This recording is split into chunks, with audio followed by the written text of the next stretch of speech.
So here we have the Volkswagen Tiguan on a 21 plate. I'm going to start off firstly by showing you around the outside of the car, and then we'll hop in and run through some of the controls on the inside of it from there. From the outside, you can see it's a 5-door car with alloy wheels. We're going to start off inside the boot area of the vehicle, first of all. The tailgate on this car will open electronically, as you can see. As we approach the back of the car, you'll also see plenty of boot space, which can be increased by folding down those 3 rear seats as well. Okay, so we're just going to work our way back around to the front of the car, and then, as I mentioned, we'll hop in and run through some controls on the inside of it from there. Now that we've done a full circle, though, you can see it's in fantastic condition the whole way round.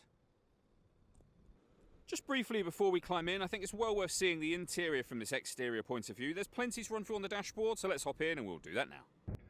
Okay, now that we're inside the car, we're going to start with the dials. On the left-hand side, first of all, we have the coolant temperature gauge. We then have the rev counter. Over on the right-hand side, the speedometer, and on the far right, the fuel gauge. In the center, you can see the digital readout for the speedometer. We're on the driving data menu at the moment, so you can have any of these pieces of information displayed there should you wish to, but there are other menus available to you as well, and you can see me cycling through those now. Also down the bottom of that section, the total miles for this car, they are 47,178. We back out to the steering wheel next. The buttons I was just using are here. We can heat our steering wheel from there. We've got stereo controls, which continue on the left-hand side along with cruise control. Once you set cruise control, hit this button. This car's got adaptive cruise control, which means it's able to speed up and slow down by itself based on the car in front's speed. Over into the center next, we have the main touch screen for the car.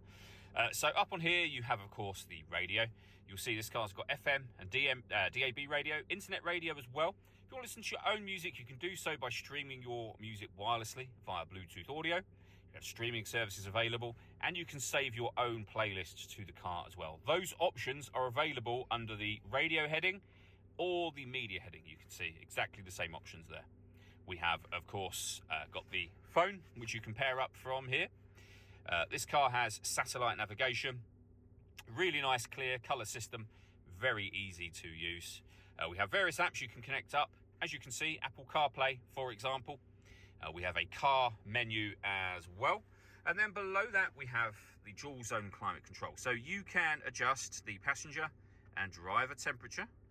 You can increase it, of course, from here. You can increase either by sliding or by tapping. And the same is true of the fan speed, which you can increase and decrease from there.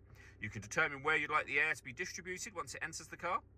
And then when you're happy with those settings, you can turn your air conditioning off, back on again, or just hit auto. The car will then do all of the work for you to maintain those temperatures. So it will take control of the fan speed and direction of the air. You can manually override that at any time you wish to, as you can see. We've got a heated driver and passenger seat, both of which have 3 separate heat settings each.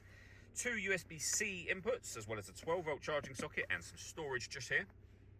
The gear lever for the fully automatic gearbox. We have an electronic handbrake with an auto hold function. This button starts and stops the engine. I'm going to come back to this button last.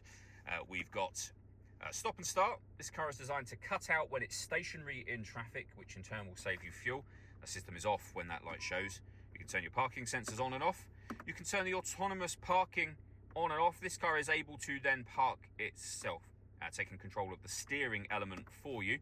And then lastly, you can change the driving setup of the car. So you can put it in eco, normal, sport, or individual. And under individual, you can customize all of the settings shown on screen now. Last thing I wanted to talk about is the sunroof on this car. So first of all, we have a sun blind that you can open up all the way to the back of the rear seats. You can leave it like this, of course, and as you'll see, this lets in a huge amount of extra light to this cabin area. And that is it now fully open there.